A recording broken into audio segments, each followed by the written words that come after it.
the delegates and the panelists. You are all welcome to the first historic colloquium of the Center for Policy Intervention in Africa. The theme of the colloquium is titled "The Military Coup in Egypt and its Implications for Democracy in Africa." Egypt, arguably, is the cradle of civilization. To that extent, Egypt is central to the democratic and democratization discourse and the issue of development in Africa. The Center for Policy Intervention has observed that democracy in Africa is on the retreat. Not just that, democratic space is fast shrinking in most of the African countries. Even where we have civilian regimes, most of them are characterized by culture of repression, impunity, violation of human rights.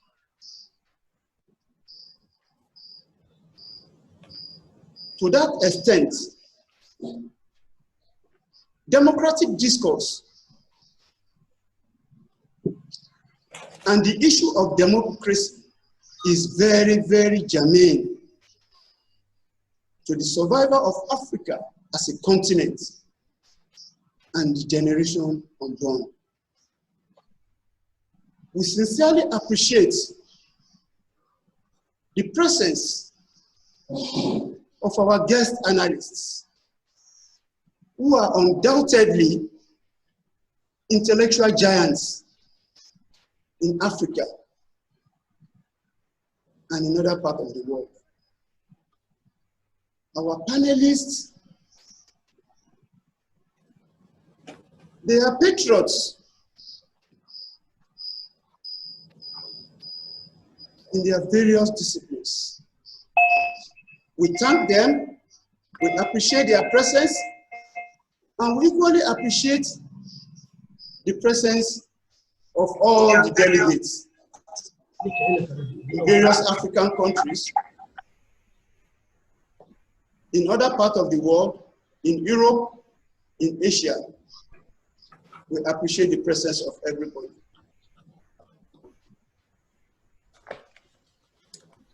We are very grateful to the timely presence of the Vice Chancellor of Nasarawa State University, who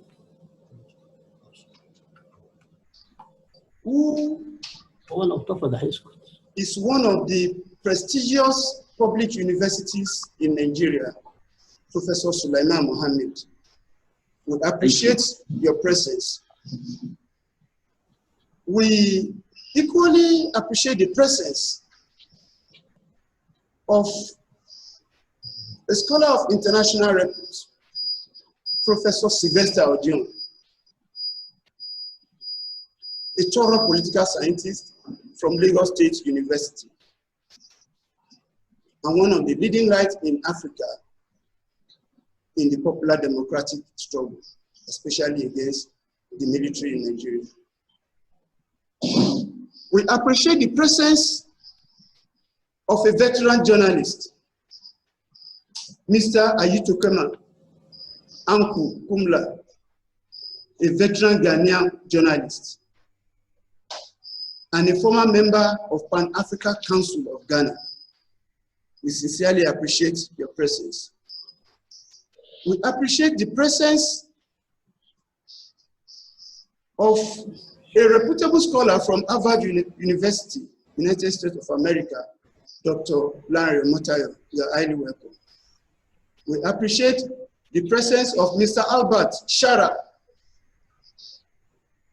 a veteran scholar, an award-winning journalist with over 10 years newsroom experience from the University of Witwatersrand, Johannesburg in South Africa. You are highly welcome, sir. We equally appreciate the presence of Dr. Lukman Rahim from American University of Nigeria, Yola. We appreciate your presence. We appreciate the presence of the Dean of Student Affairs, University of Abuja, Dr. Abubakar Umar. We appreciate the presence of a veteran educationist and scholar, an Egyptian scholar, Mr. Elshani Nushu. We appreciate the presence of members of the Communique Drafting Committee, Dr. Oshuleke Ajiboye and Mr. Yekin Shakiri. Dear delegates, honorable panelists, at this junction, I will hand over to Professor Ahmed Adedeji, who has taught in various universities in Africa, in Ghana, Uganda, in Rwanda, and is presently a professor of pharmacology at Olabisi Onabanjo University. Professor Ahmed, I humbly hand over to you to moderate this historic colloquium. Thank you very much.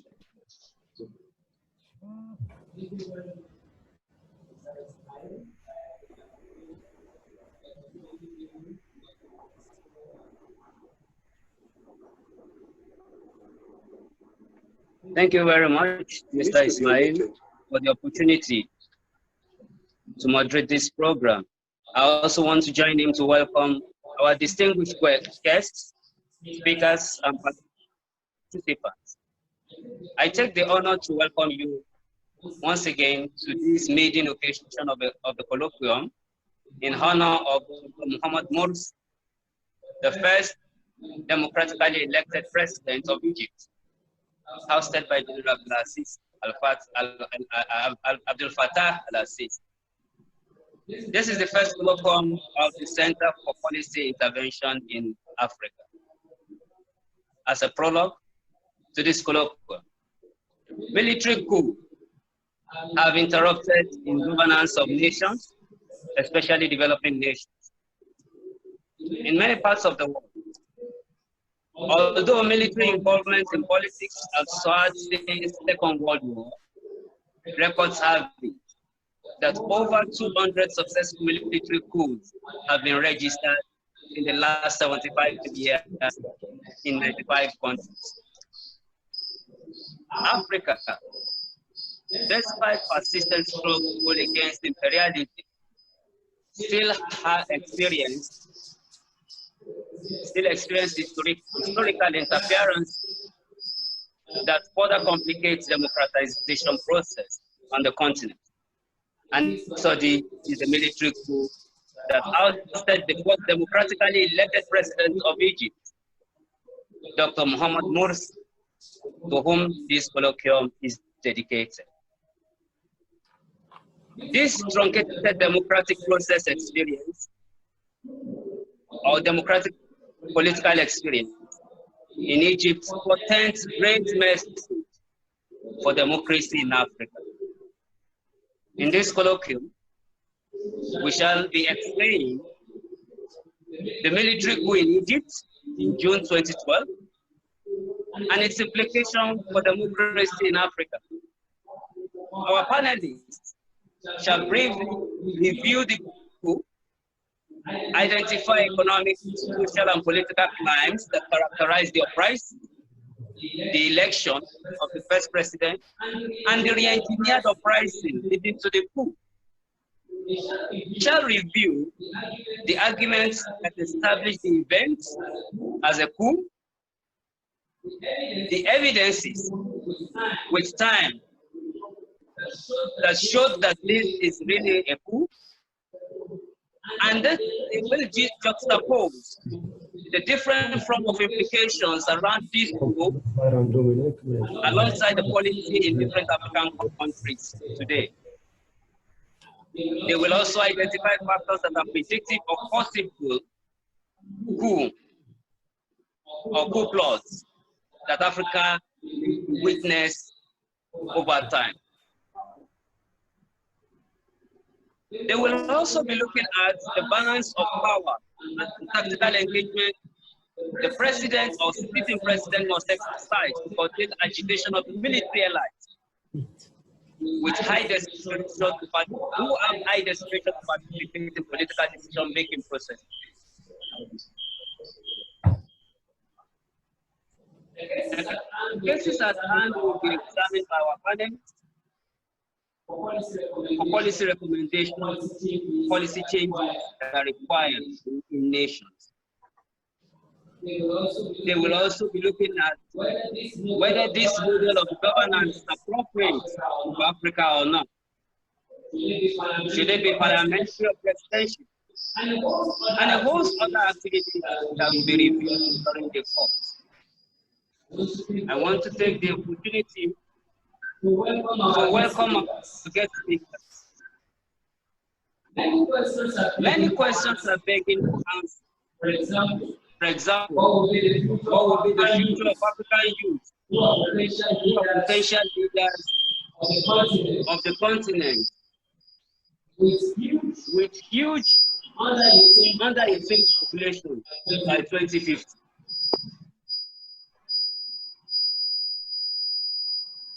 In this colloquium, we will be reviewing together our panelists, which way Africa must go. Today, I have the honor to invite our guest speakers, and I will be starting with a professor of political sociology from Lagos State University, Professor Sylvester Audion. Before I call him on the stage, I'd like to let everybody know that each speaker will spend 10 minutes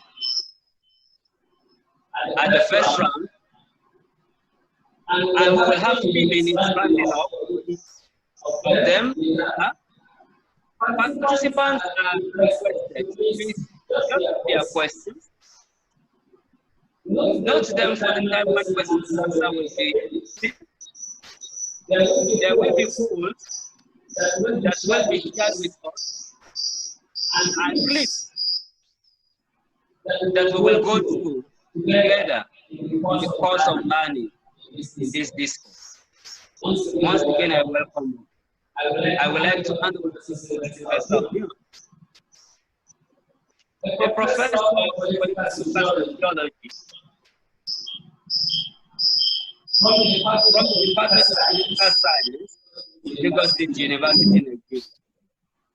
He is a contributing editor to the History of African political economy, and also editor of the Constitution, which is available in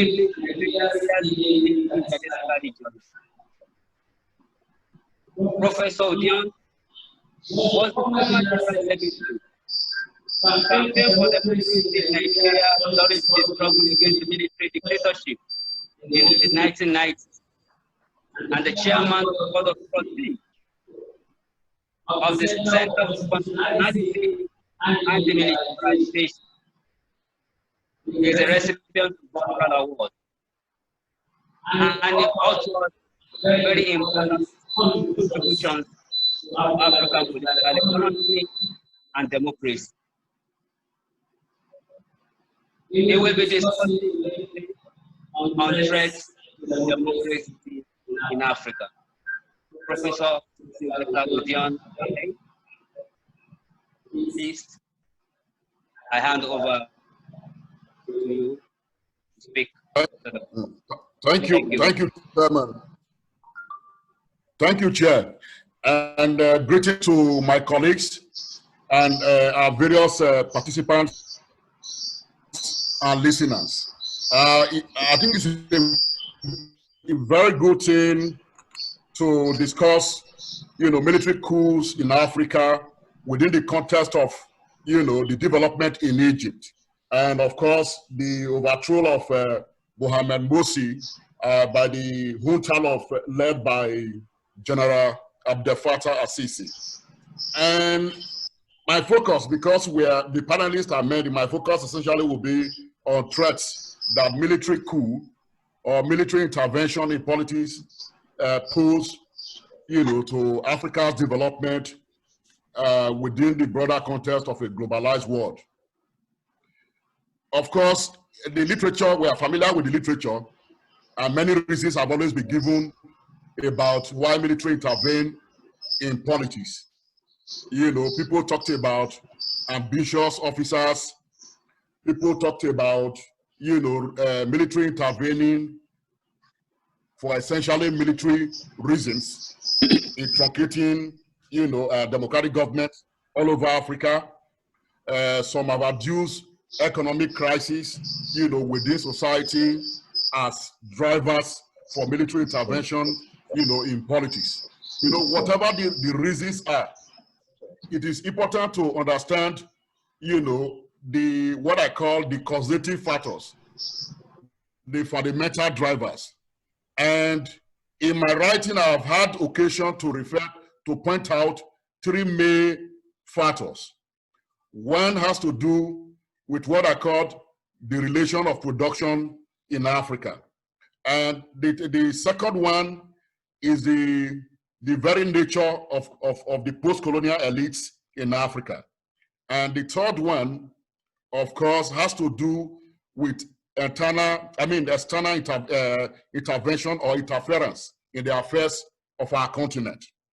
Now, where the relations of production comes in is the state of the economy, in Africa. Largely, most African countries, apart from South Africa, that is slightly industrialized. Many other African countries are not industrialized. A large population of the African, people, of course, operate within the informal sector. And largely, we are exporters of primary products, to the rest of the world. And we understand our dynamics. So we export, what of course we don't consume, and we bring in what those products are turned into in terms of finished goods into Africa. And we are not in control of the price, of those commodities. So we are dependent, on the so-called advanced countries of the West, for income and revenue. And in few cases where we have, minerals driving the economy, we have also seen that what it has bred in the continent is, kleptocracy, an elite that is largely, not concerned about the well-being of the people and all of that. So that creates a basis, for tension within the various social forces in society. And the military, as the most organized in terms of the expression of violence, have always had to intervene. Of course, as we know very well, scholars have tried to justify their intervention. Somebody like Samuel Huntington once argued that if there is anarchy in society, what happens? He said the military, that is the most organized, will have to intervene, to restore social order within the society. But we didn't know more than that there is an overarching externality to military intervention in the affairs of African country. And cases that are very obviously obvious to us, as observers and participants, is the one in one of the most notorious dictators in the continental power, was inspired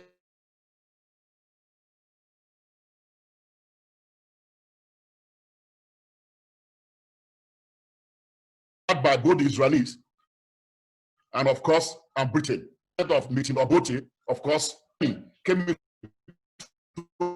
power. Uganda never enjoyed any stability one day.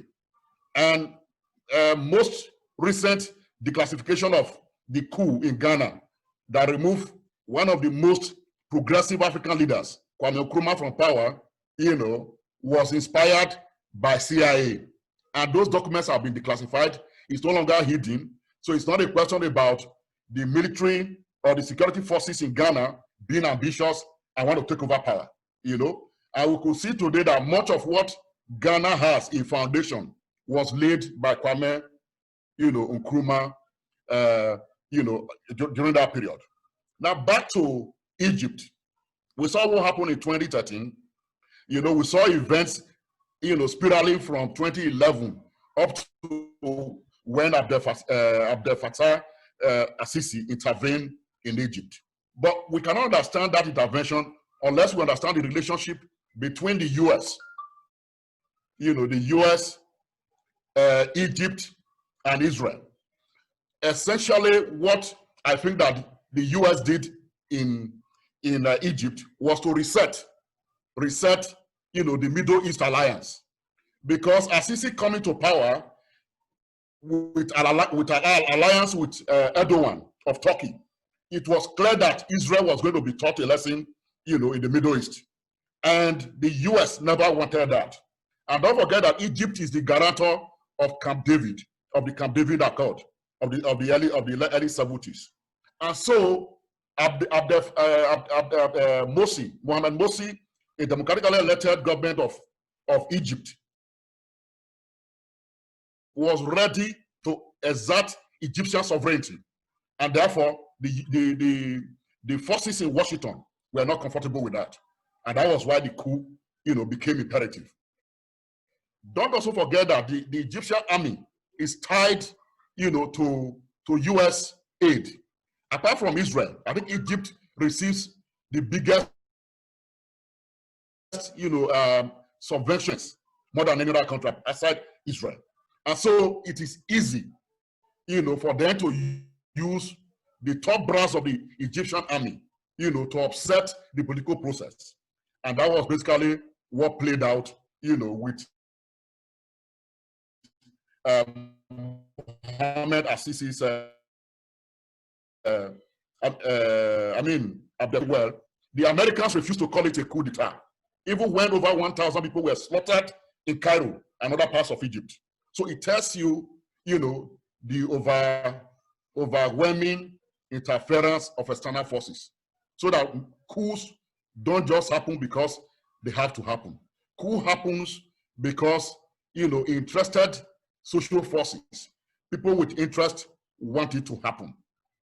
And we have seen, coup d'etat in Nigeria, and when you look at the political dynamics in Nigeria, you understand, why coup, happens. In Nigeria, of course, the economic crisis is there, but by far more fundamental is the fact that Nigeria has not been able to resolve its crisis of nationhood. The country does not have a national creed, and the various multi-ethnic groups are locked in a power relation, that has no rule book. And so that calls for, there's always a basis for military intervention and other forms of instability, within the Nigerian polity. So I think that if we identify those threats, look at, of course, the ruling elites. I have always argued that part of our problem in the continent is that we don't have nation-building elites. Now, most of the elites are post-colonial elites. And when you understand the decolonization process, in the continent, those who succeeded in power after the colonial masters departed were those that the colonial masters preferred to succeed them. So the former structures that were put in place by, of course, the colonial masters or the colonial rulers were never dismantled. Those were the structures that were inherited, by post-independence African leaders. And as one of our colleagues, Alavi, argued, that structure was overdeveloped in terms of the fact that in relation to the people, you know, and the state of the economy, those structures were far overdeveloped because those structures were controlled from the metropole and not, you know, locally. They were only mediating, you know, the social forces in the colony, you know, during that period. And so you then have post-colonial elites who merely inherited those structures rather than, of course, change the substance of those structures in the service of our people. They never instrumentalize it to serve our people. They retain the same privileges that were there when the colonial masters were there. And of course, the economic relationship in which Africans are peripheral to the global capitalist economy were also retained, you know, by these people. No attempt was made to industrialize. In few cases where we made attempt, I mean the import substitution industrialization, which was meant to win African countries, you know, from import from the advanced, you know, capitalist economy, it never worked, you know, for the three reasons. Because those who were in charge of affairs or who are still in charge today are merely, you know, to borrow the Mursi's phrase, you know, compradors who mediate between the interest of the metropolitan countries and their own and the local interest of the local elites within the various countries, you know, in Africa. And so, for me, the way forward will be that we need to consciously educate Africans, educate our people, and nurture a nation-building elite. And also, that's within the respective countries.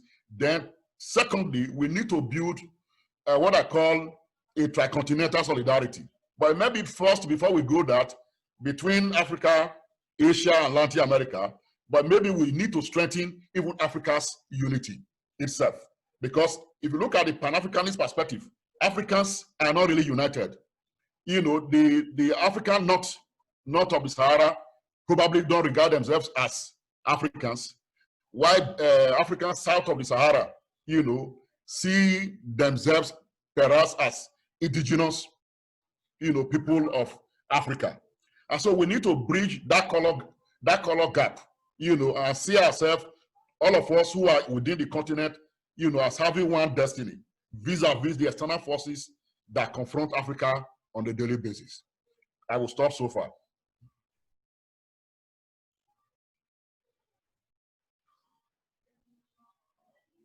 Yeah, Chair, I'm okay for now. Thank you very much.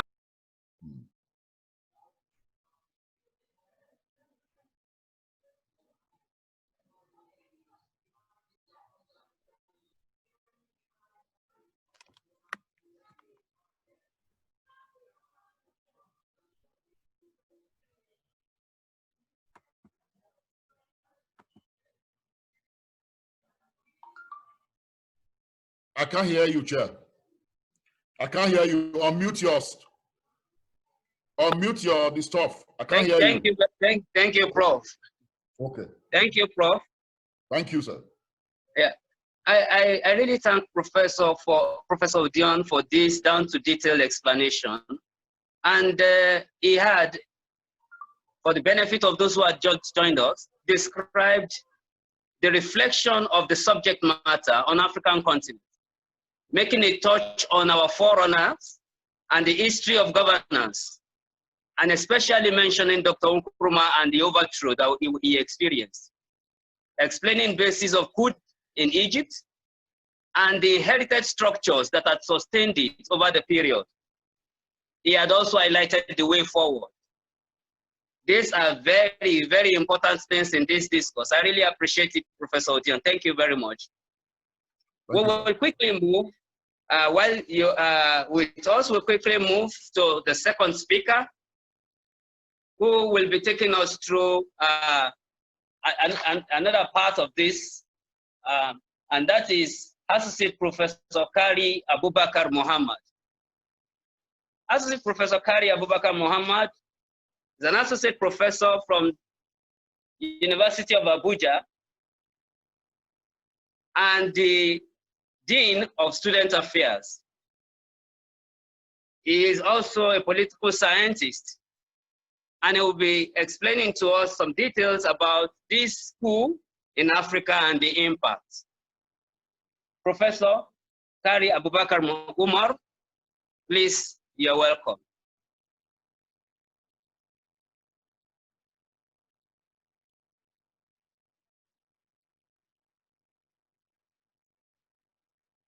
Professor Abubakar Umar? Okay, please, I understand that he is still yet able to join us. He will be joining us very soon.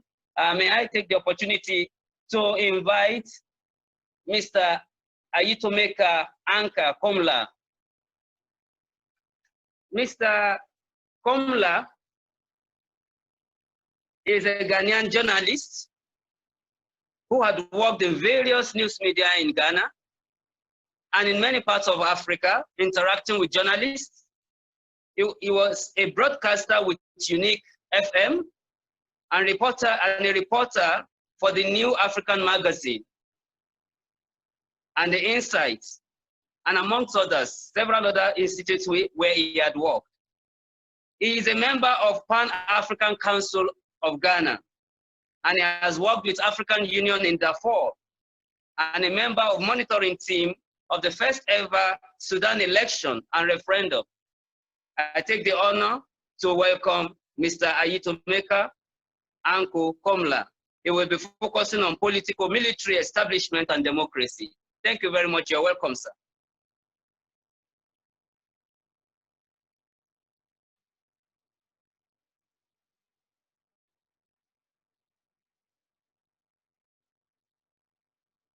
Mr. Ayitomeka?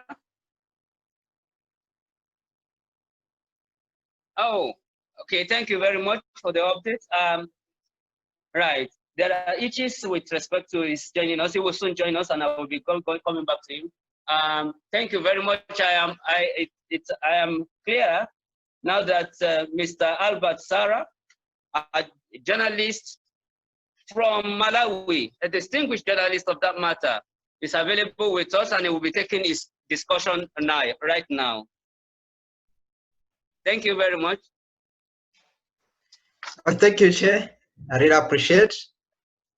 Yeah, greetings everyone, and I find it a pleasure to be part of you and to talk about the military role and also how it threatens democracy. I'll be giving more examples from the Southern Africa, trying to show the chances, the opportunities, and also the threats that come with the role of the military in politics.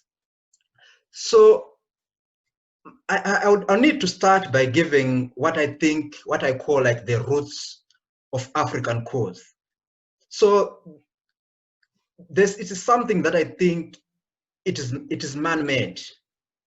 And the main players or the key players to me are the colonialists at first, because when they came into Africa, when these colonialists first colonized Africa, they found well-established social order and systems of governance, of which the way or the order of events at that time were not dictated by what we see today. There were traditional procedures of choosing leaders and ensuring that they attain their legitimacy, and they're accepted by everyone. This kind of government was so stable because of its roots and the sense of tradition in which social order and the sense of community defined the way of doing business. The second core issue is the replacement of this traditional system of government with the Western system of power. So this post-colonialism now brought in a new social political order in which too much power is invested in the few with access to power. And the most powerful tool across the continent has been now tied to the gun, strapped on a soldier. The most interesting part with this history is about how the army has secured space in political order of the modern African states. At first, I think it was a mistake for the colonialists to think that violence would help them grow roots in Africa. Instead, it was the same violence that pushed them away. And the gun which they introduced to an African man is what now carries too much power, and it continues to destabilize the continent. But my issue is, why are some countries so vulnerable to coups than others? To me, I see two main reasons. The first one is the route to independence. So if you look at many coups across the continent, you will mainly see that the route to independence play a role not only at that time of independence, but up to now. So most countries in which the army, where we see the war veterans, etc., played a critical role in challenging these colonialists. In those countries, up to now, you never see the military staying away from power.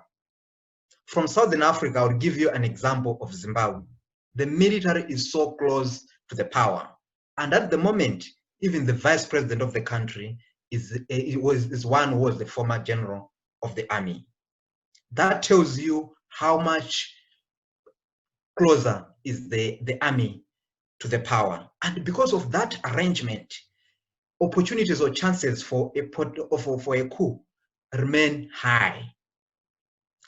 The second key factor is the national order, cultural differences, economic control, and foreign influence.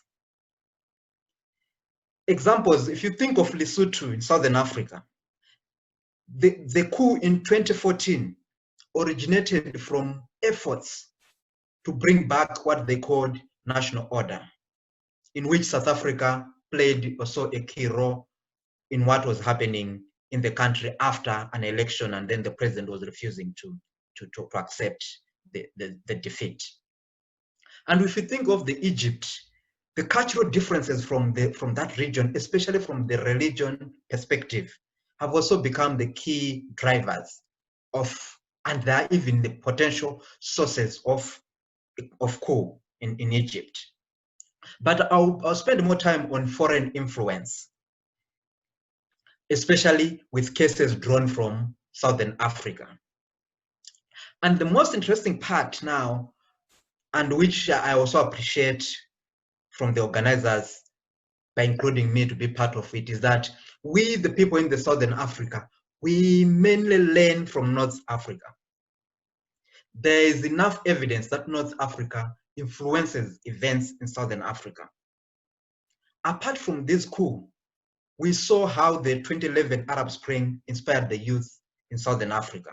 For example, in Malawi in 2011, for the first time, a peaceful country like Malawi, for the first time, thousands of people were on the streets protesting against against government, led by Professor Bingu Mutharika then. And then we also saw how the youth mobilized themselves during the academic freedom, in which one lecturer, while delivering a lecture, used an example of Arab Spring and explained that the events that started the Arab Spring were almost relevant to what Malawians were going through. And if you look at the way the use of revolution is coming, was being used in both the 2011 coup and also the academic freedom protest and discussion, the discourse, we see how the North Africa influences events in Southern Africa. Again, the space for the military in politics in Southern Africa, and how, because as I've already said, having a closer link to the politics has enabled the military to play a role in the possible coup most of them have not succeeded, but most of them have shaken the state structures. And I'll be giving some fresh examples shortly. What happens now, because now the soldiers are so close to the power, they feel being part of the system, especially in countries where these military believe that they played a role in the fight for independence, like an example of Zimbabwe.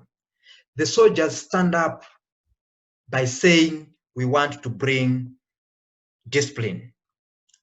If you followed the 2017 coup in Zimbabwe, the military refused that this is not a coup. They said, we are targeting the criminals around Mugabe. But now the question is this their role in a democracy?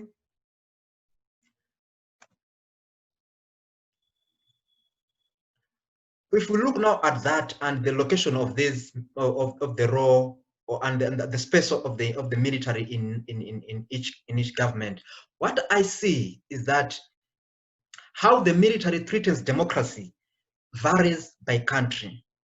We will not have a single template of coup. As I was giving an example of Zimbabwe, the military will remain a thorn to the country's democracy because of its ever-growing space in the country's politics. By having a former military general as the vice president, it is a thorn that may may bring possible coup in future. How?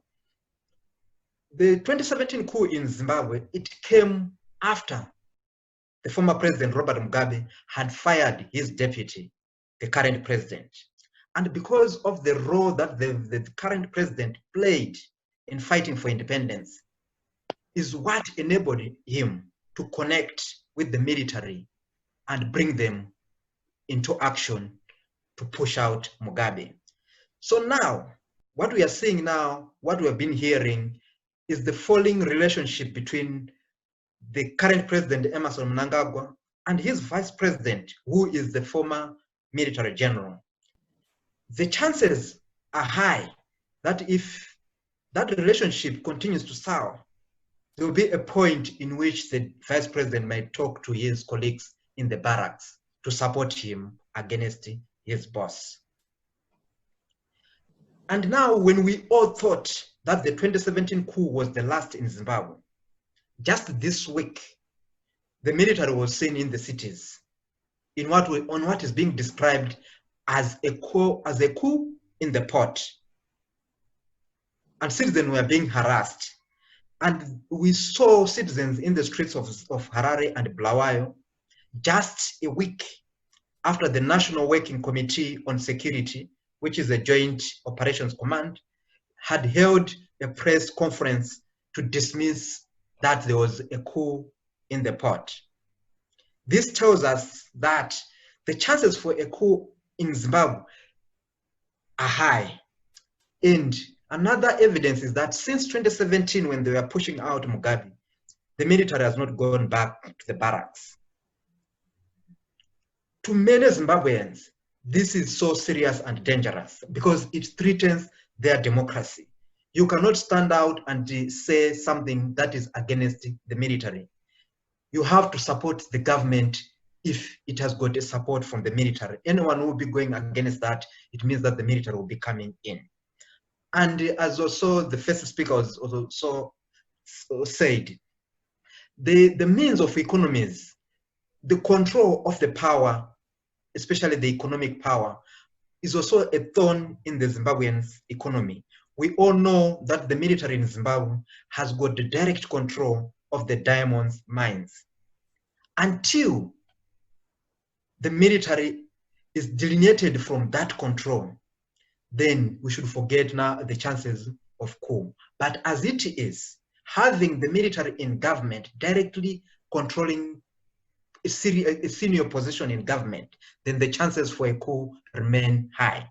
And secondly, having the military controlling the biggest source of economy for the country, the chances for a coup will remain, and the chances for the military to remain in control there. But where we see that case from Zimbabwe, and also we see the similar case in Lesotho, if we look at the history of the 2014 coup, how it started. So it's the same case of same issue that I said about Zimbabwe and several other African countries, in which I'm looking at the route, the journey from colonialism to independence. In countries where the military played a critical role, there you still see the military so close. And in cases where the military played a role in trying to stabilize national disorder, the military will remain so close. In Lesotho in 2014, the coup emerged after the Prime Minister Taban had you wanted to replace the commander, just because there was too much power in the military. To them, they just felt that Taban was taking too much power and was trying to destabilize them, and that is what pushed them to the streets. Now, when we look at all those cases, what I'm also seeing is that, as I said earlier, that the chances and the potential for a coup will always vary by country. You'll not see it in every country. I want to finish with the Malawi case. At the moment, where we appreciate that in most African countries, the soldiers have a bad reputation threatening democracy. In Malawi, we have seen that the military there has demonstrated a difference. And this is because of two major factors, which I mentioned earlier. The first one is the road to independence. How did the country move to independence? What role did the military play in that cause? And secondly, is the national order. In Malawi, there has always been order and peace system. And because of that, we have had few instances in which the military has left the barracks and go to the streets. However, in 2019 elections, particularly after there were the post-election violence, in which I think they were more inspired by the North, especially North Africa, particularly the Arab Spring. This post-election violence took a country to a standstill. But now this is the time when we saw the military playing a critical role in restoring order. They sided with the citizens while abiding by the law. They did this even after the acting president, Peter Mutharika. I'm calling him acting president because he is just sitting in after of his term and following the nullification of the 2019 elections. So we were treating him as an acting president. So when this post-election violence got to a worst point, that's the time we saw the military leaving the barracks and siding with the citizens, but while abiding by the law. This is the time when we expected to see the military standing up against the government, but they really stood for the citizens while abiding by the law. Even at a point when the president, the acting president, had fired their commander and replaced him. Actually, yes, he fired the senior members of the military in Malawi almost twice. But there was no point in which the military stood up against him. At a time when his legitimacy was almost at zero, no one even trusting his regime after, if that was before the nullification of the election. So I'm thinking that the case with Malawi, if you look at how the military has been handling itself in terms of crisis, it is also because of the history of the country, where it is coming from.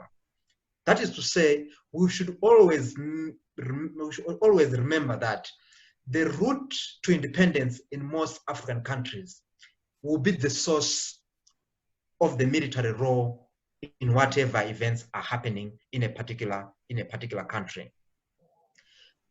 As I said, unlike in Lesotho, the case of Malawi, just the the rumor that the prime minister was trying to fire the commander, just automatically the military was out trying to threaten the prime minister not to proceed with this. So the way the military threatens democracy will always vary by country. The main threat is that most Southern African countries are inspired by the events in other countries. This is what threatens the future of democracy in Africa, especially in Southern Africa.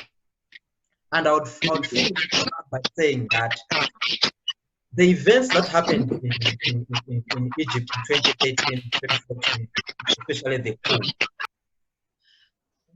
the power exchanges of power, even before the first election, are also what is happening in most African countries towards the elections. And it will always be dependent on the space that is given to the military.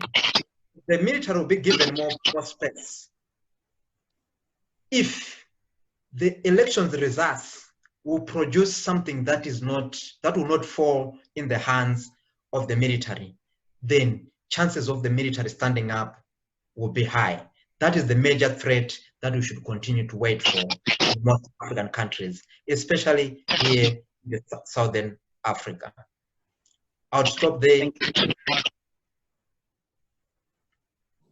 Thank you very much, Mr. Halbert. That was a very good explanation, taking us through what is happening in the South and the connection with the North of Africa, and the reasons why military coup could come up. We really appreciate your discourse, and I am sure that most of us are taking lesson from it, especially the explanation around pre-colonial and post-colonial pieces where people the military had played role in many parts of Africa. Thank you very much once again. We really appreciate your discourse. I will quickly move to Mr. Shami Nashi, an educationist. You're welcome, sir. Please, you can take it. Okay, thank you. In the beginning, I greet all of you.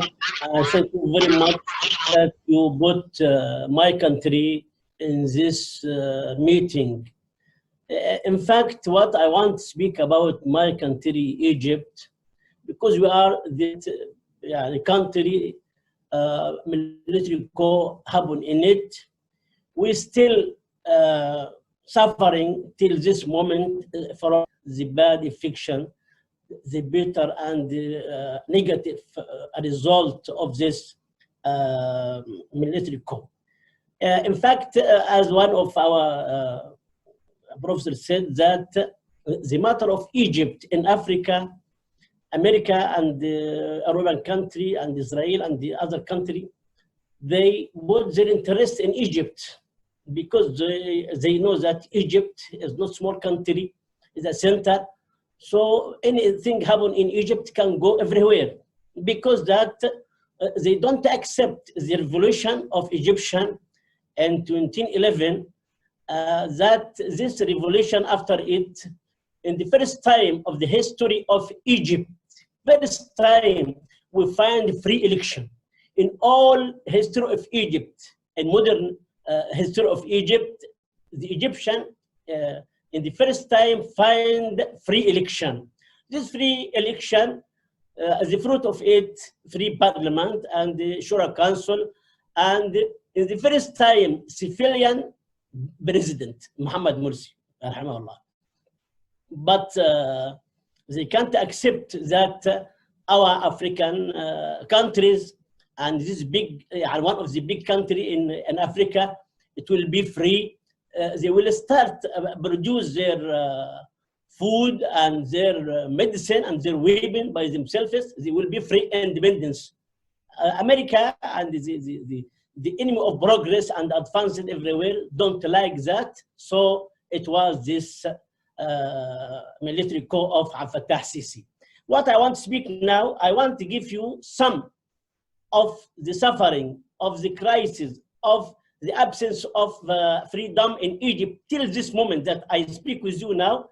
And yesterday I hear they went to some places and arrested some of the people who opposite this anti-coup. I will speak in the side of human rights and freedom. In Egypt, it was 68 prison in Egypt. 26 of it, 26 built in the time of Sisi. 26 prison and 382 detention facilities. 382 detention facilities in police station. All this why? You want to progress Egypt? You want to do advance in Egypt? No. You want to put all Egyptians in the jail, in the prison. The number of prison and detention facilities. What about the number of the people that since military coup till now they put in the jail?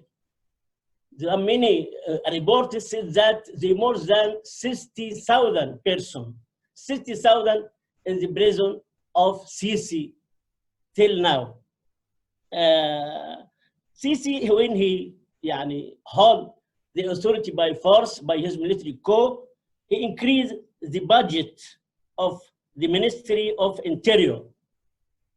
He increased the budget of the Ministry of Interior to be 57 billion pounds. 57 billion pounds. The number of the people that they arrested or detentions, as I said, is 60,000. This number, if you look to it, it will include children, women, it will include lawyer, journalist, doctor, all aspects of Egyptian. As example, the number of women that they arrested until now they in the jail, in the prison in Egypt is 166 women. Their rate age between 17 till 15. Why they arrested them? What's their crime? They arrest some of them, carry balloon, and in this balloon they write anti-coup. Anti-coup. That's their crime. Put them in the jail. The children that they arrested in Egypt, 4,000 child, 4,000 in the prison of Abdel Fattah Sisi, the friend of America. So what is the number of doctors? The doctors that they arrested is 483.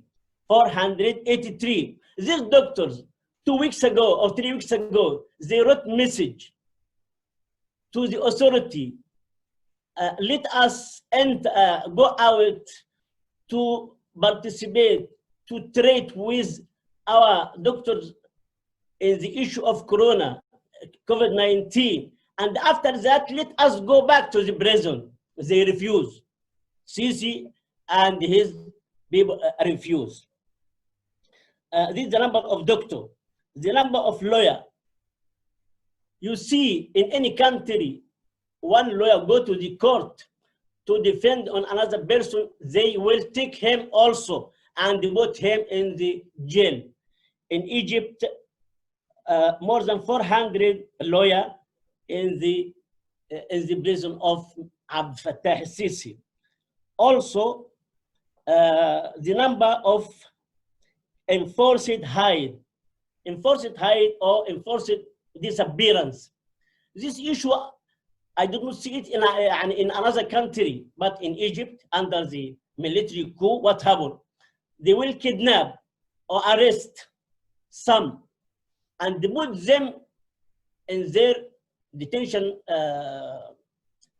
this police station or the prison, and nobody will know where is the place. 4 months, 6 months, 1 year, 2 years, 3 years. Yes, this is the law of Sisi. This is the law of military coup. We have in Egypt, in this issue from 2013 to 2019 over than 6,421. 6,421 person they enforced hide. Nobody know where they are. Some of them it is appear after 6 months or 8 months, some after 1 year, some after 2 years, some till now we did not know where the places. This what happened under the military coup. Since 2015, more than 2,500 death sentence. From 2015, more than 2,500 death sentence have been passed. But what has already been done? 185. 185, they killed them. They slaughtered them in the regime of military coup of Fattah al-Sisi. Also, something is in the area of the military is not normal. They took more than 15 person civilian. 15 person are civilian, doctors, lawyer, in other job. They put them under the military court. How you put the civilian in the military court? This what happened in my country, in Egypt. Till now, 15,000 person civilian, they put them in military court. Also, in Egypt, the matter inside prison and jail is very bad. The health care, no health care inside prison at all. And all of you read and hear what happened to the first civilian president, Muhammad Mursi. Muhammad Mursi, they put him in the prison, and single, in one room, alone. 6 years. 6 years. They do not give him any medicine. The man was suffering from some else, but they did not give him. They did not give him any medicine. They did not respect him till the moment that he came inside this glass place and he fall down and his soul go to God subhanahu wa ta'ala. This is the issue of Egyptian in the military prison of Abdel Fattah al-Sisi. No health care, no any interest by these people that they take them to the jail. Also, if we come to the area of media and the press, in media and the press, the number of the people that they arrested is more than 200 persons. Why they arrested the journalists and the press people? What is their crime? Just they wrote anything, criticize the Fattah al-Sisi or his regime.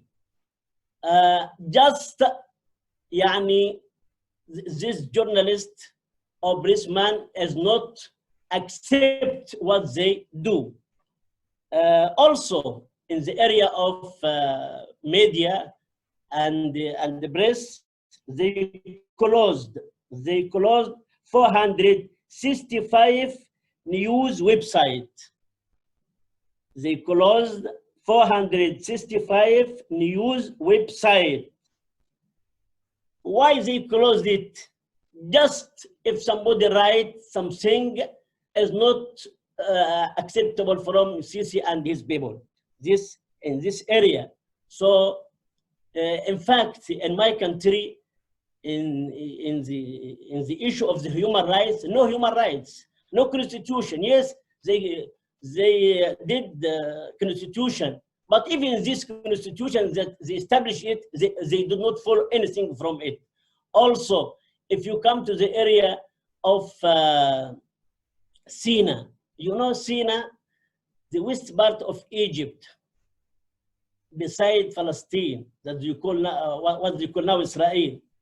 This Sinai in the regime of late Mursi, he put budget 6 billion pounds to start to develop Sinai. Sinai is not small part of Egypt. If they develop it and make progress in it, it will be big resource to provide Egyptian many facilities in economy and the many issue. But you know, there is agreement between Sisi and America and Israel. So to benefit of Israel, Sinai should be destroyed. They will not put any person in Sinai, because if they put Egyptian and develop and they make it strong, it will be that against Israel. So he destroyed Israel. Sinai. Since this man came under the umbrella that he fight terrorists, he destroyed all the farms in Sinai, destroyed all the home and houses, even the mosques and the church. Since he came, one of his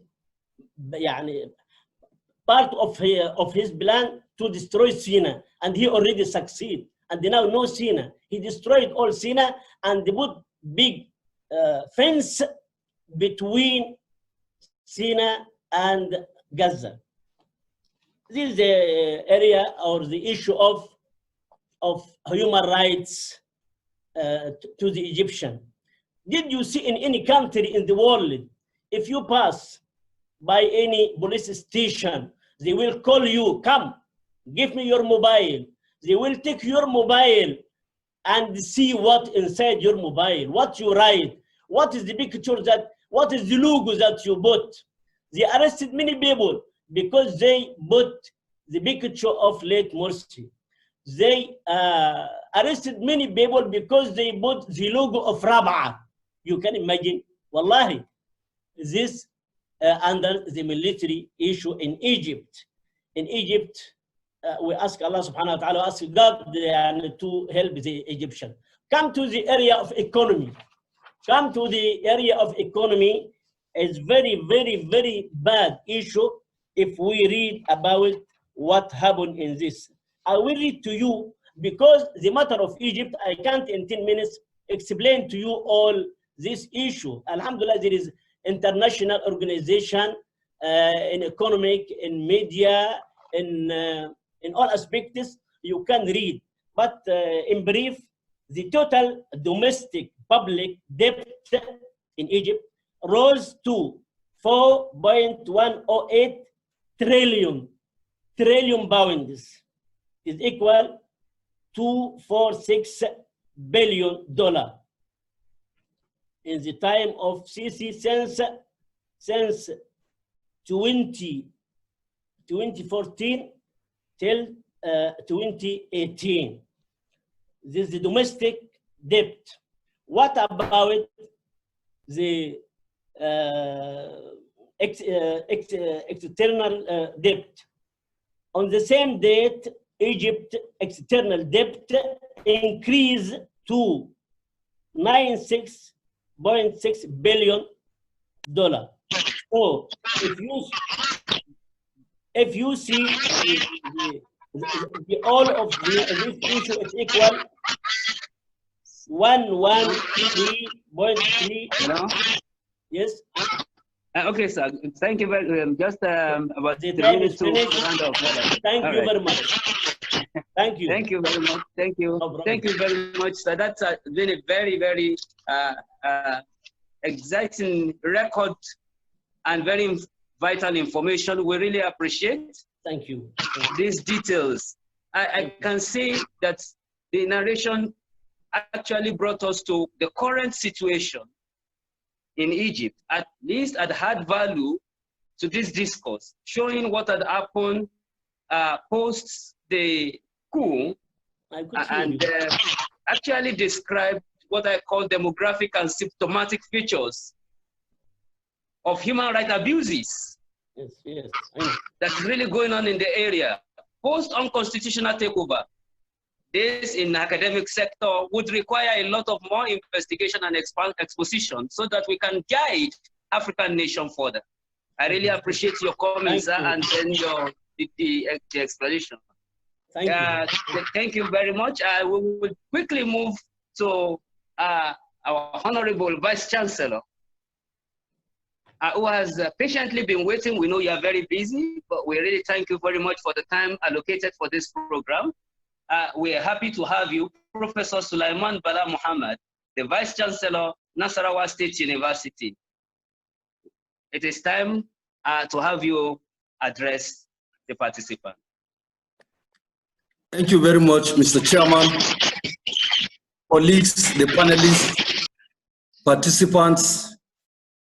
I want to start by expressing profound appreciation to the Center for Policy Intervention for organizing this colloquium in honor of Dr. Mohamed Mursi, the democratically elected president of Egypt, on a very important theme, the military coup in Egypt and the implications for democracy in Africa. I want to thank them for these efforts because it is very clear that the question of militarism and democracy in Nigeria has not been adequately interrogated. In the literature, you find a lot of conversation about this, but really what you find is simply a reproducing bourgeois explanation about what democracy stands, about what the military stands, without critical interrogation of these issues. The media has not also helped much, and that is why this phenomenon has not adequately been understood, and the necessary intervention that is required has actually not been done. So my argument, and the panelists made it very well, is that for you to understand this, you really have to look at the transition that took place from colonialism to neo-colonialism, and then understand the nature and character of the neo-colonial system that was put in place. It is really a system that was put in order to maintain the imperialist exploitation of African countries and other third world nations. And in doing that, you needed an economic system that sustained that system of exploitation and oppression, and a political system that will also sustain and maintain it. And that is why the question of militarism becomes very, very important. The coups that have taken place in Africa, virtually in most African countries, could be seen as a result of two critical factors. The first factor is that these coups are normally staged in order to resolve contradictions generated by neo-colonialism. Because when independence came, so-called, the system of exploitation really continued, and the consequences in terms of impoverishment, in terms of degradation in the living conditions of the people were also there. And therefore there were protestations, people protesting about the conditions of living, people protesting about the collapsing social services in the state, people making references how colonialism was even better. In order to arrest the dissent and the challenges that these contradictions generated, military arm of the ruling class decided to take over power in one country after another. They took over power because they needed to stabilize that neo-colonial arrangement. The examples are all over in Africa. The second reason is that some of these coups are really product of intra-bourgeois struggle among the ruling elites, among those that were pro-nationalist inclined, and those who were satisfied with a dependent arrangement.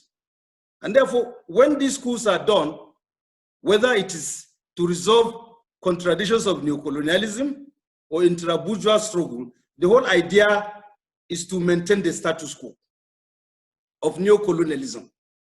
And when they maintain that, we see that the excitement that people have about coups, in fact, in some instances, there were suggestions to the effect that coups can really be a key to a revolution.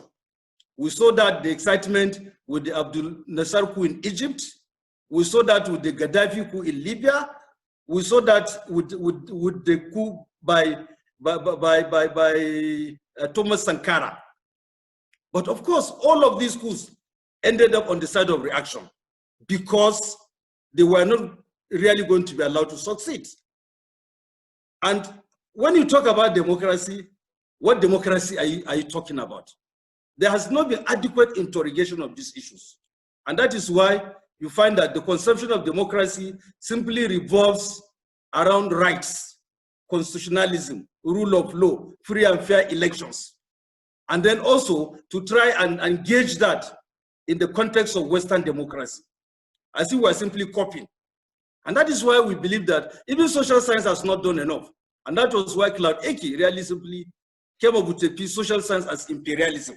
Because we needed to really interrogate this, raise critical questions, go beyond the conventional literature and information that we have, which is really imperialistic in nature. And so when these schools came, the consequences are obvious because they didn't come for nationalistic reasons. First, we saw that the consequences was to militarize politics. Politics simply became militarized.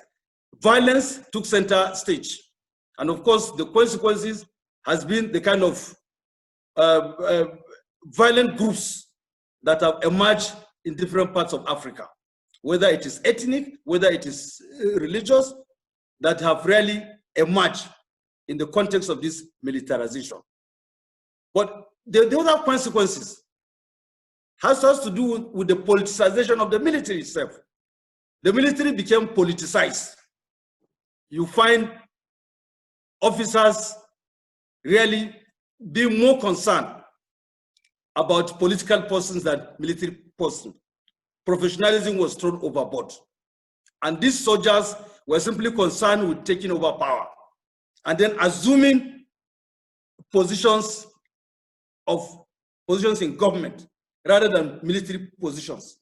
And so the consequences has been that society became militarized.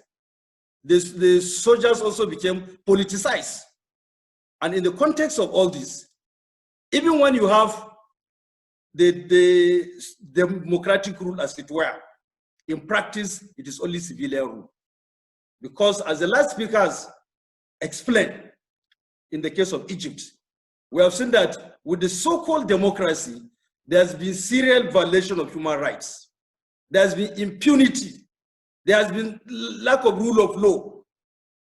And so the kind of democracy you are going to get is really a civilian rule, because we have refused to interrogate this concept of democracy and to realize that the liberal democracy we are talking about is simply designed to simply sustain the neocolonial arrangement that we have. And that is really why we so important that as we look at militarism and we look at the democracy in Africa, we must be able to really understand what democracy are we talking about. Are we just talking about a liberal Western democracy, which really provides rights, political in nature, but denies economic rights? Is that the kind of democracy we want? Or do we want a popular democracy, which is anchored on the civil society, which is anchored on the rule of law in a much more fundamental manner? And I think once we don't address this, then we are likely going to have the challenges that we have. And of course, the challenges is that there's going to be a continent that is deep-rooted in poverty and underdevelopment, because the substantial resources of the continent is being taken out of the continent through the collusion of these elites who are in power. And so poverty will increase, unemployment will increase, crisis will also increase. For example, as we have seen, the economic crisis that most countries in Africa have witnessed, particularly from the 80s, the crisis has not been resolved because the ruling elites simply want to continue with adjustment policies. And these adjustment policies will not succeed.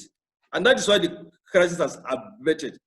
The other dimension to it is that it has also generated crisis in the society. We have seen, for example, in many countries where contradictions have arisen in the areas of ethnic relations, in the areas of religion, even in the context of region and geography. And we have seen how a lot of people have been killed, destroyed because of these factors. It is all consequences of this kind of democracy that we have. It is simply a democracy that is not concerned about the living conditions of the people. It is not concerned about bringing food to the table of the people. It is not concerned with generating employment. It is not concerned with addressing poverty. It is simply concerned with sustaining and maintaining the neocolonial system that is in place. And so what we need to do really going forward is to simply appreciate that no matter the limitations of this democracy, it is still better than military rule.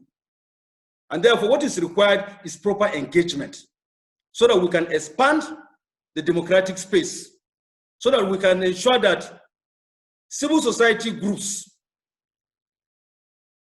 participate actively in this process, so that we can ensure that the masses of our people participate in this process. And they are really mobilized to ask pertinent questions, not simply to go and vote on the basis of ethnicity, no, to vote on the basis of religion, or to vote on the basis of some factors that are really not important. And once they elect, no matter how imperfect the election is, they must hold these leaders accountable. In fact, they must ask questions, they must challenge them, and they must look for information. And so I believe that what is required is for us to continue this kind of conversation, so that first and foremost, we really understand the democracy that we're talking about, so that we don't talk in cross lines. People are talking about democracy, they're looking at what is happening, they're looking about the American or Western democratic experience, and they thought that is what we should work towards. People look at the democracy and begin to talk about the rule of law, begin to talk about separation of powers, begin to talk about all those principles without really knowing that those principles can only remain principles. They needed some level of socioeconomic conditions in order for them to take full effect. And those are the kind of questions that we need to ask. And so in doing that, it is important that we agree on what we want. Popular democracy that really engages wide spectrum of the people and put them into the process, that mobilizes the people and make them aware of the essence of this democracy. And the democratic rule must really be such that it impacts on the living conditions of the people. So going forward, really, we have to come out and participate. We have to come out and participate. We have to ensure that civil society are brought into the equation. We must expand the democratic space, and we must ensure that we ask critical questions and make this democracy really serve the interests of the majority of the people. It shouldn't be that simply serving the elite and their foreign masters. I think this is my intervention. Thank you very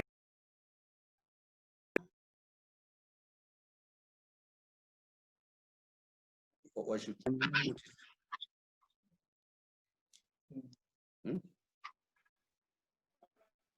Okay, thank you very much, Prof. We really appreciate it. That, as a Vice Chancellor of Nasarawa State University, we really appreciate your contribution. And that contribution has been down to explain, sharing with us what the society has become. And I quickly pick that. Society became militarized and military became politicized. And the solution to it is that all of us must be engaged, All groups must be engaged, that it is better to still have democracy than to have military leadership. We really appreciate your contributions. We had more speakers who were supposed to be available with us. We missed two of them on technical connections, and fortunately for us, we have Dr. Kari from Abuja, University of Abuja around. We would like to give him a time to, it's 10 minutes to quickly add to the discussion that is on ground. Dr. Kari, please.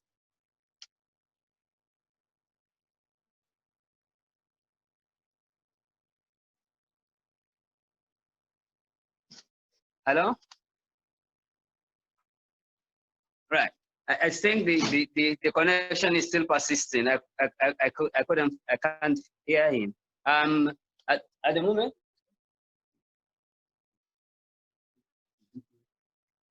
So in the meantime, as we prepare our discussants for the panelists for the second round of the contributions, I'd like to announce to us that this discussion that you're presently participating in shall be put together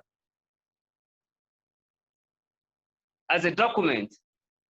And we're expecting that that will be put for SEPIA, made into a publication, and other interested members or the participants that are available here will be required to also contribute as much as possible their position. We know we have invited intellectuals, people from the academic institutions, people who are students of political science who may want to contribute to this subject matter.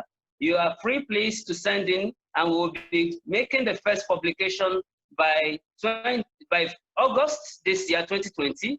A first publication of this colloquium will be put together. So please, your contributions are expected. We would like you to please send them in. It's going to be peer reviewed by experts, SEPIA expert committees, and then reviewers from different parts of the world.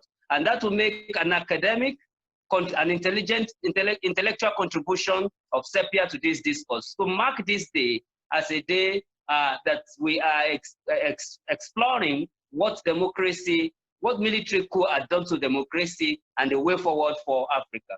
That will be an appreciated contribution for many of us who will be willing to participate. Secondly, the center had also opened opportunities for volunteers to participate in monitoring policies in Africa. The executive director and his committee had created 250 vacancies for volunteers all over Africa. In different parts of Africa who will be willing to participate as monitors, to look at the policy in their country, democratic rules, the way things are moving, and then see the impact of such policies, and will be able to write back to the center for intervention purpose. The aim of this is to monitor policies of the government that affects the people, the well-being of the people in their locality, and be able to move that forward by engaging so that we can have better life for the people in Africa.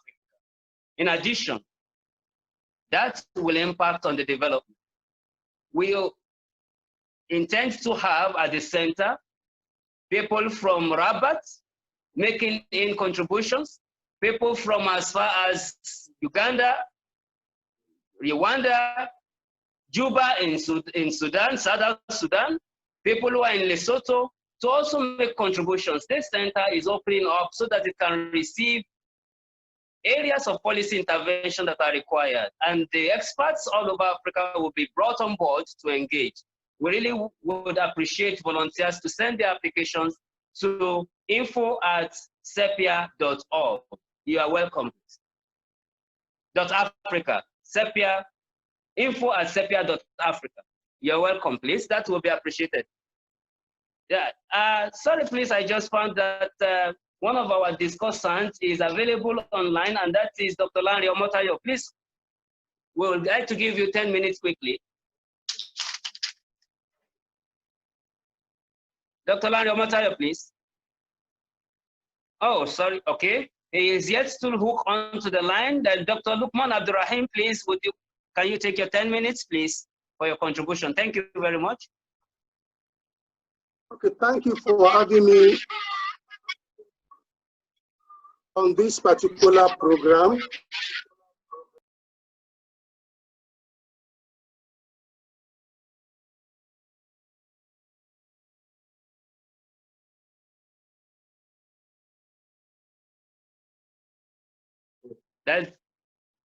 That's a technical itch. I apologize. It seems like we lost him again to the poor connections, internet connectivity. It will be joining back at some point in time. So we will need to move to the second round of the discussion where our discussants will be having their 3 minutes to give direction to our talks. And I would like to start with Professor Sylvester Odion.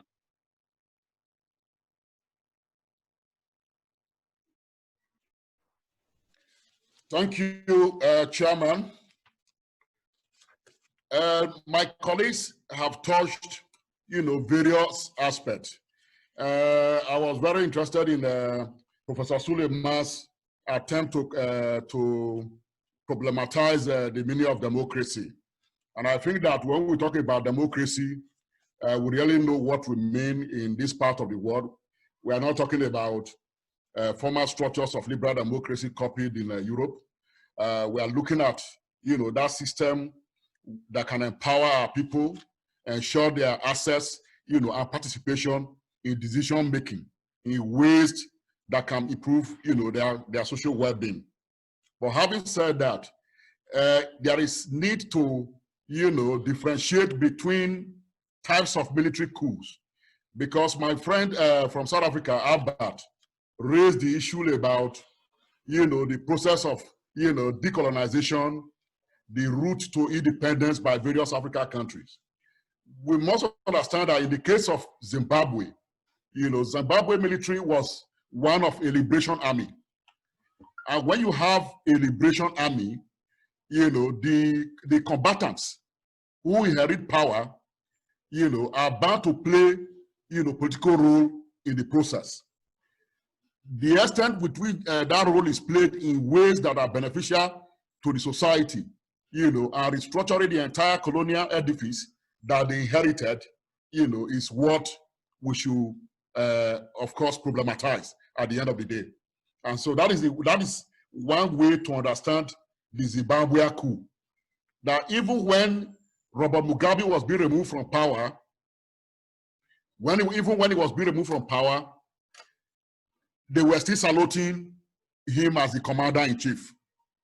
That's a very complex process that even scholars are beginning to engage that far to say, was it a coup or not a coup? But of course, those of us in West Africa, with series of coups d'etat on an average of 5 years or so, you must have a coup. We understand the dynamics of coup d'etat. But it's important to know that what shapes political regimes is the nature of the civil-military relations. Whether from the beginning, the army or the military forces intermingle with the political forces, or whether the army was distinct, from the political forces. In which case, when they take over power, they appear as people, who are, doing a kind of holding gap, for the political actors, which is why when they take over power in places like West Africa, what they do at the end of the day is that they embark on a transition program. They have never recognized the fact of their intervention, as normal, but rather as a form of transition. So it is important to understand that aspect of this, discussion. Thank you. Thank you, Prof. We really appreciate that contribution. It's such that it gives guidelines on what we need to do further. We really appreciate that. May I have the honor to invite Mr. Oh, all right. Dr. Lukman is there. Sorry, please, as we go around the second one, you please would have the opportunity of quickly addressing our participants, and it will be talking about a lot of issues characterizing the democracy and the development of Africa. Very briefly, we have some 5 minutes more for your presentation. Thank you. Dr. Lukman. Yes, please. Over to you. Yeah, thanks for inviting me. The first issue I want to talk on is actually on the so-called democratization in Egypt. If you could remember, in January 25, 2011, so many actors actually participated in the so-called Arab Spring. But the Muslim Brotherhood appears to be more formidable, more organized, and of course, very impactful in terms of the way they mobilize their people. So when the transition process was actually put in place, they actually mobilized very well, and they feature one of their own, and that is President Muhammad Mursi, for so many reasons. One, he's well educated. He has good Western education, balanced by Islamic activism. So in the past, he has actually worked for the Muslim Brotherhood. So they feature him as the president for two reasons. One, he knows democracy because he schooled in the United States of America. And in the past, around 2000, he had actually been in the parliament. He knows the workings. So that itself is actually a serious problem for the military. Secondly, the so-called transition process is also a charade in the sense that they put in place what they call Supreme Constitutional Armed Forces. That is the body that actually midwife the electoral process. And who are the members of this particular council? Of course, the military. So it was a suspect. In fact, 2 days to the presidential election, the parliament was dissolved. A majority of members of parliament were actually members of the Muslim Brotherhood. It shows that they are not comfortable with the person of Mursi. Thirdly, when Mursi won by 51.7%, some political party ganged up and said they would not recognize that particular election for so many irregularities and what have you. The military were also very happy, but they couldn't annul that particular election because of the implication on democracy and of course foreign relations. So reluctantly, they accepted the person of Mursi. So when Mursi got in, he was given political power without authority. He was given political power without authority. And in a democracy, to function very well, to provide good governance, you must be in charge. So what Mursi did was to use executive power, to amend some provisions in the constitution, and that annoyed the military. So they cried out, they criticized him, and he backed out and used another process, which we call constitutional review process. He got it approved using the majority of Muslim Brothers in the parliament, but the military and some people were not happy. So what they did was to incite members of the public. They created what they call another counter-revolution. It was bankrolled by the business community.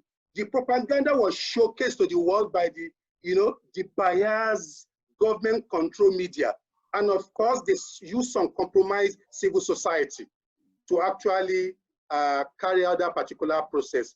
So they incite the people, and before you know it, the nation was divided. And the following day, Mursi and some people, they went to the television and announced the overthrow of the first democratically elected president of Egypt. If you look at what Professor Sulaiman said and Professor Odion, is actually a contradiction. In a democracy, if a government fumbles democratically, there are procedures for actually question the legitimacy of what that person has done, not through coup. And America and some other external collaborators, they kept quiet. because Mursi and his colleagues, they were actually doing the bidding of the international community, which is to protect the interests of Israel and, of course, Camp David Accord. All these are foundational reasons why Mursi was actually removed. If you look at his manifesto, he has fundamental programs with regards to nuclear power to solve the perennial electricity problem of Egypt. He has solution to the unemployment problem, and he has solution to scarcity of bread and electricity in Egypt. But all this, we are thrown away. They were not interested in pushing the man out of government. Thank you very much. Thank you. Thank you. Thank you very much, Dr. Lukman Abdurrahim. We really appreciate that contribution and a review of how it all began. So that is adding to the discussions that had been ongoing from all our panelists, and that's put a good contribution to it all. Before I move on, may I request Mr. Albert Shara to please spend these 3 minutes to give direction to the second round of our talk, of our discussion. Thank you very much. Mr. Albert, sir. Okay, thank you. Yeah, no, it's been interesting and good points from the panelists. Yeah, so I think as we move forward, when we look at all the key factors that are contributing to this stability coming from the barracks, I think it is high time maybe the institutions such as the African Union, if it is about the region, the SADC, and all those key players should take a role in delineating the role of the military in governance. Particularly, at what time should we allow the military to come in? We have seen the problems in which these institutions, they just issue statements, not to this, not to this, and it starts and ends there. And we see also their role in when we look at issues of elections in a number of countries. The Malaya elections were nullified after all international observers had declared them free and fair. So I would say, as a continent, as we move forward, as we look at all these factors that have led to coup and also military interventions in all these countries, we really need to find a solution, key solutions that puts aside, that draws a clear line between the role of the military and governance, especially in politics, and also maybe policies that keeps away the military personnel in governance would also help to protect the political situation in various countries from the military. From the example I gave from Zimbabwe, in which we have a president who is coming, vice president who is coming from the barracks. That is not healthy in a democracy. We need a democracy in which people should be able to make decisions, not thinking that what if we do this and what will happen from the military. That would be my last contribution. Thank you. Thank you very much. Thank you very much, Mr. Albert. That was an excellent contribution. We really appreciate that. May I take the opportunity to invite Mr. Shami for his 3 minutes contribution, concluding contribution. Thank you very much, Mr. Shami.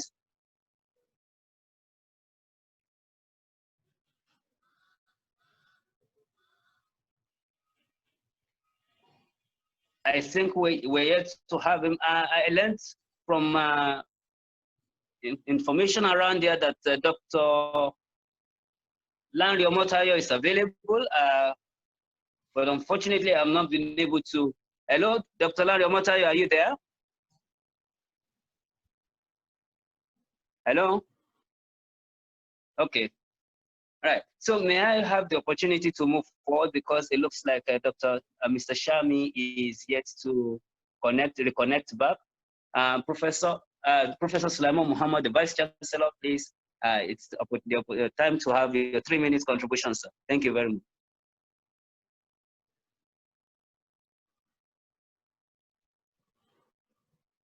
Your microphone is muted a bit, sir. Vice Chancellor, sir.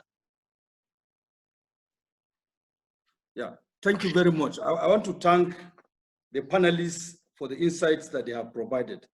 But I want to still insist that there is the need not to take the understanding of democracy for granted.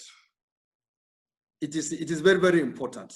I believe that, yeah, there are quite a number of quite a number of citizens, academics, journalists who really have a correct understanding of democracy that really involves popular rule with institutions based on the rule of law and so on and so forth. But I believe that that conception of democracy is not really as popular as it is always assumed.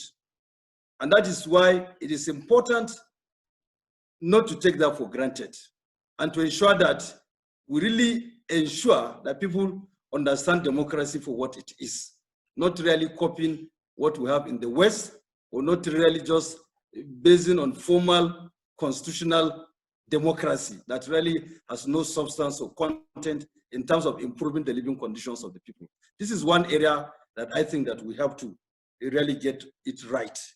Number two, this question about the military recognizing that cannot continue to rule, and therefore they float a transition program. Some of us have a different opinion about that. The transition program, like in the case of Nigeria, where we have had at least not less than 4 or 5, was really an attempt to legitimize an illegitimate regime. When Babangida floated the transition program, but he thought the agitation was getting too much, and therefore there was the need to put something in place that will give him more space to continue. That was where, at the end of the day, even when election adjudged to be free, fair, and democratic, was annulled. So,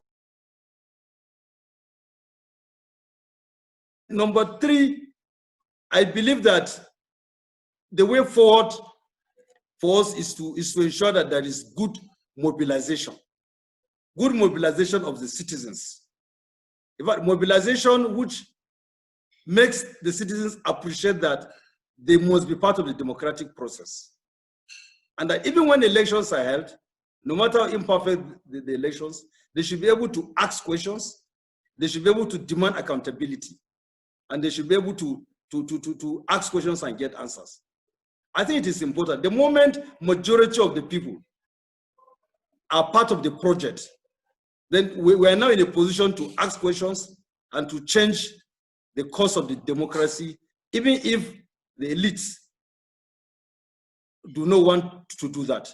But the moment we leave the space, or we don't engage the space properly, the chances are that anything can happen. So my conviction is that there is the need for us to really participate. There is the need for us to ensure that there is institutional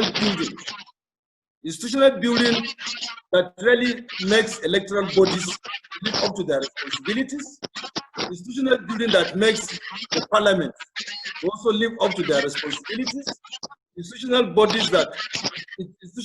engagement that makes political parties also live up to their responsibilities. It is a huge task, but I am very sure that we have to understand the direction so that we can all move in that direction, particularly people who are committed to the progress and development of the people of Africa, and who are committed to the development of Africa. Thank you very much once again. Thank you, Prof. Thank you, Vice Chancellor. We really appreciate that contribution.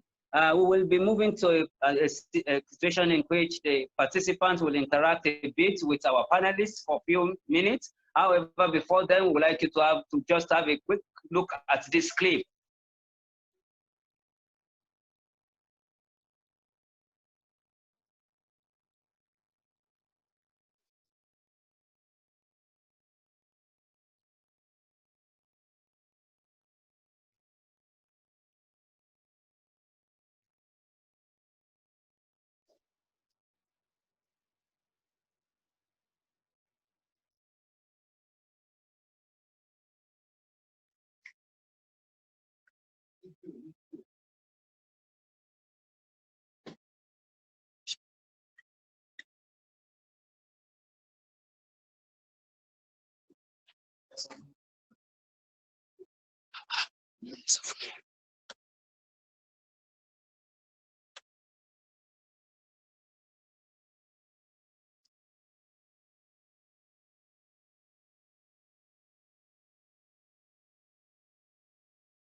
We are observing some technical issues here. We want the video to be shared with us so that we quickly look at for a few minutes for all of us to see what has transpired so far.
Thank you for waiting. The digital system had some challenges, so I may have to move on to the questions and answers.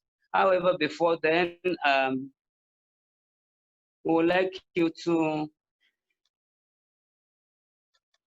have a look at this.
To see ways of moving Africa forward.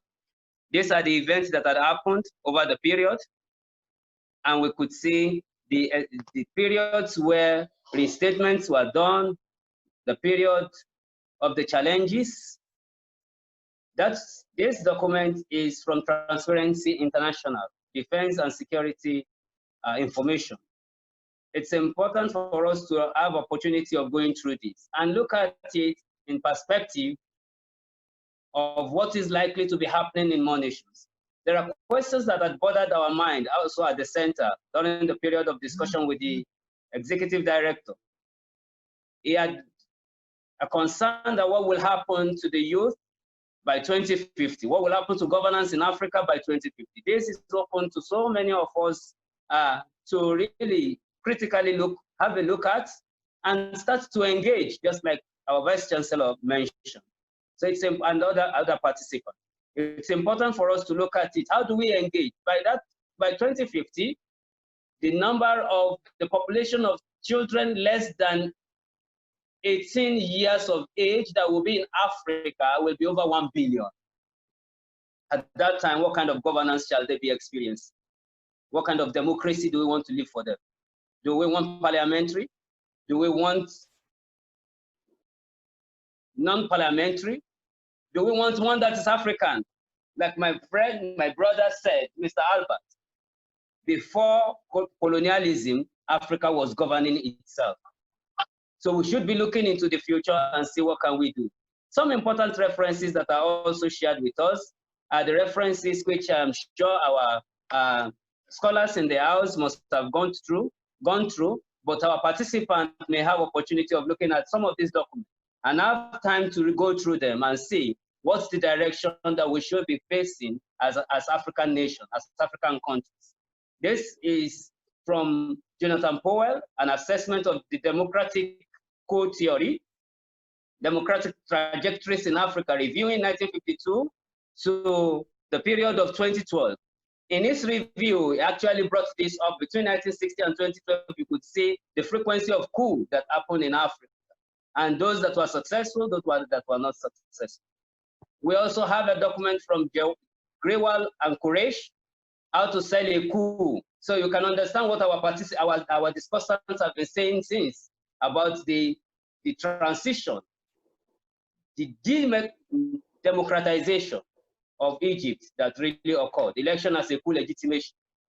We have Egypt and democracy dilemma by Masoud Rizahi, and we could have a look at this also. The references are there, and this will be shared on our line so that we can have opportunity to read through them. This is part of political education which Center for Policy Intervention in Africa is out to do and to achieve towards a new democratic Africa, the African Charter on Democracy, Election, and Governance. So these are things that we would like to share with you as some references. And review of the democratic coup d'etat by Bowman. I am sure that our discussants would also love to increase this reference list and would be sharing it with us in their documentation of their presentation. Center for Policy Intervention in Africa is out to contribute immensely to good governance and well-being of the African people. These are the few slides we'd like to share, and it is time for me to please take us through question and answer. I have some questions already asked, and the first question is to our professor. Please, just a minute. Right. This first question was asked by Mr. Oseni. And the question is, all the destruction done by Sisi is enormous. Is it right to say that it is mainly against the Muslim Brotherhood or the constituency of Mursi or the generality of people of Mursi, the people of Egypt? Professor, sir, it's time to quickly have a response to that.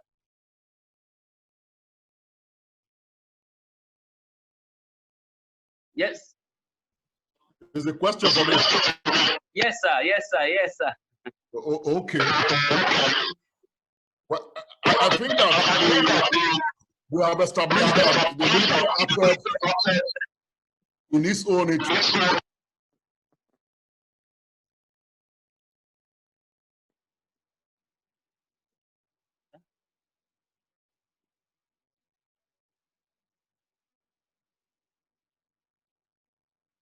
Yeah, sorry, sir, your microphone seems muted. Yeah, yes. So just to repeat myself, I'm saying that I've established that the coup in Egypt was done by the military, in their own interest and the interest of imperialism, so that has been established. So much of the violations that is taking place in Egypt currently, underline the fact that the coup could not have been in the interest of the Egyptians, because the people are being repressed, and of course the economy of Egypt is also in a free fall. So within that context, we can't assert, that the coup is in the interest of the Egyptians.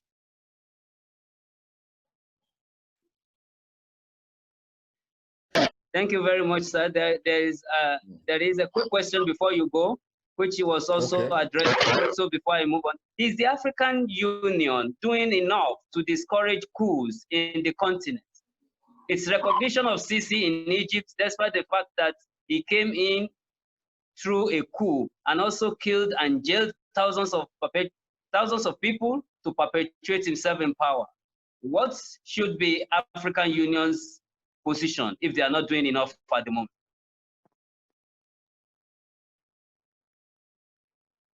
Yes, sir, Professor Sylvester. Sir. Well, I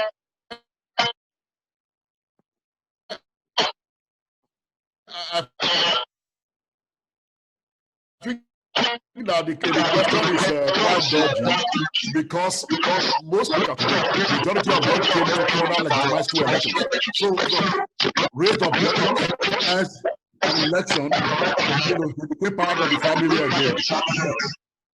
I think that is part of the question, of the democratization process in the continent. Thank you very much, sir. I'll take a question quickly to Professor Sulaiman Muhammad, the Vice Chancellor. The questioner asked, this rate of inhuman treatment going on in Egypt, especially with all these numbers that were given by Mr. Ashami the other time, what is the role of the media? What should be the role of the media? What should the human rights groups be doing, like Amnesty International? Isn't there a way for us to curb these excesses as Africans? Thank you very much. I think it is important if we are to reverse the unfortunate developments taking place in Egypt, that the civil society organizations must be fully involved, that the press and the media must actively be engaged, and they must actually be putting information across that serves the interests of the Egyptians, not the ones that really confuse events and do not create better understanding. So the questioner has raised very pertinent issues, and that is in line with what I said and other panelists have also said, that there is the need for serious engagement by civil society organizations, by the media, so that we get correct information about what is happening, so that we can help in reversing the situation. Their involvement is very, very important in order to reverse the situation. Thank you. Thank you very much, Prof. To Mr. Albert, the questioner asked, what should Africa be expecting?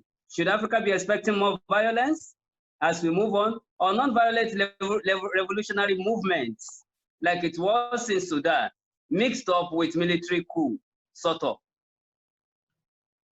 Yeah, thank you. Yeah, I think the future is promising more violent protests and revolutions.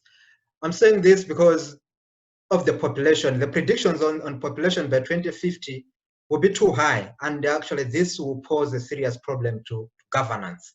And in cases where governance is an issue, and having a more civilized and highly educated, youthful population, you expect that kind of a population to be demanding more. And the moment these people will be demanding more from incapable governments, then you should expect more people on the streets. And unlike in the past, the generation that is being that we have, the youthful generation that we have now onwards, it's a generation that is being introduced to the discussion and the scholarly materials on revolutions and what they deserve. If you look at the theories of social movement, theories of collective action, what drives people on the streets and what makes people to feel that they can go on the streets? First is the conviction, the sense of I have a right, I can do this for me to get this. So based on that, and looking at the future and the type of a population that we are having more youth who understand their identity in a society, I expect to see more youth on the streets. And also, there's a serious problem now, which I can tackle on from the media perspective. Now, our media is changing, especially with the social media. So the information that is available now to the people, the demarcation that has always been there, in terms of actually up to now, we always say maybe 10% of the population have got access to the social media. So these are the people who have got access to the information. But now, if you look at the future, in the next 10 to 20 years, we expect maybe be having at least 90% of the African population having access to social media and other online media platforms. That is a problem. If now we have got governments that are not living up to the standards, with a population that is youthful, civilized, and talking easily and able to mobilize each other, then you should expect more protest. And again, there's also a change in who starts these initiatives. In the past, we used to see people who were leading maybe trade unions and maybe NGOs. Now we have got people who can stand up on their own. You can think of the major protests that happened in Zimbabwe. This flag, it was started by someone who is not known well as an activist, just a pastor, but he was able to initiate one of the popular movements in Southern Africa within the last 5 years. So the future, to me, is that we should expect more people standing up, but also it promises that we should expect more good governance, because the more the leaders will realize that people can stand up, the more they'll strive, the more they'll work hard to bring up good governance that can protect us from going to the streets. Thank you very much. We really appreciate that contribution. To Professor Sylvester and Dr. Lukman, this question has been posed. There is, at the moment, COVID, and this COVID-19 is rearranging the world and giving us a new norm. In the wake of this new norm, what is the fate of democratization of Africa? Professor Sylvester. Well, yes, I think it's a very good question. It's also a debate that is emerging in the context of COVID-19. And people have begun to talk about virus authoritarianism, because of the restrictions that are being imposed, here and there. Well, I think that we need to hedge, against those restrictions, particularly when they are not being, enunciated democratically. You find out that in Western countries, Britain, Spain, and other countries, they have a limitation on even the laws they have passed under COVID-19, which is to say, when situation returns to normalcy, then we go back to status quo ante. So that is the situation in Europe. But here in Africa, it's along the line of violations that we have seen over time, where in a case like our country, we have witnessed more deaths, from police actions, more than we have seen in terms of those who are actually victims of COVID-19. So that is quite unfortunate. Thank you very much, sir. And Dr. Lukman, there has been this question with respect to COVID-19, because this has disrupted the entrepreneurial tendencies of youth in Africa and many people, and that would lead to economic issues, and which may also impact on the democratization of Africa. What perspective do you choose to see this COVID-19 impact on the entrepreneurial population that is supposed to be built for Africa? I want to see it in the light of mixed blessings. There is an amalgam of positive and, of course, negative. From the positive perspective, COVID-19 has actually forced the world, politically, economically, to go virtual. And when we talk about virtual technology,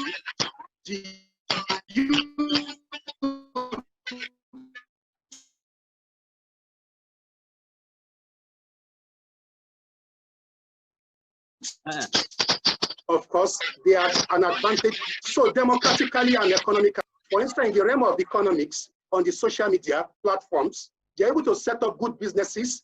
They're able to have powerful network, which could be used for economic benefit as well as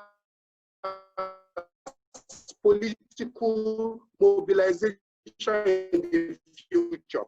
When you talk about e-tax, paying tax on the internet, the youth will play a major role. Even some of the elderly ones that are communicating via social media under the present dispensation of lockdown, this technology are being managed by the youth. So in the youth too, the youth will compromise and use it to their own advantage. So these are some of the positive that I see that COVID-19 has actually portended for the youth.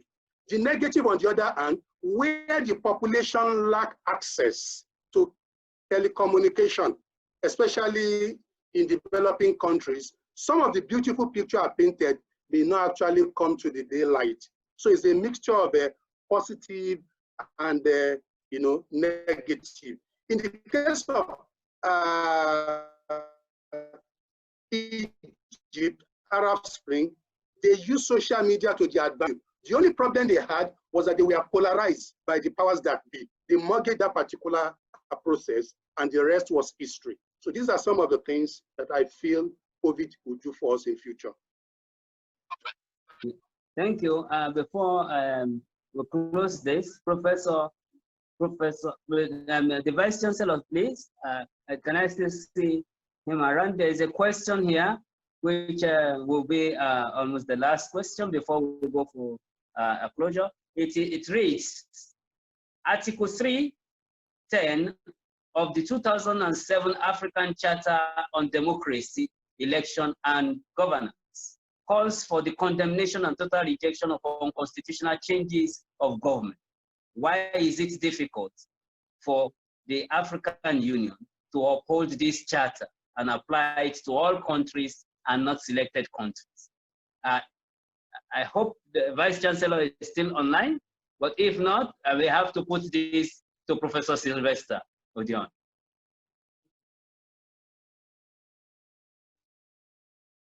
Yes, Professor. Can you repeat that question again? It says Article 3, Section 10 of the 2007 African Charter on Democracy, Election and Governance calls for the condemnation and total rejection of unconstitutional changes of government. Why is it difficult for Africa to uphold this charter and apply to all countries and not selected countries? Just briefly, sir. Okay, I think it's almost similar to the question I responded to before. In politics, when you are relating interstate relations, you know, more of pragmatism comes into play, and I think that is basically what you see play out.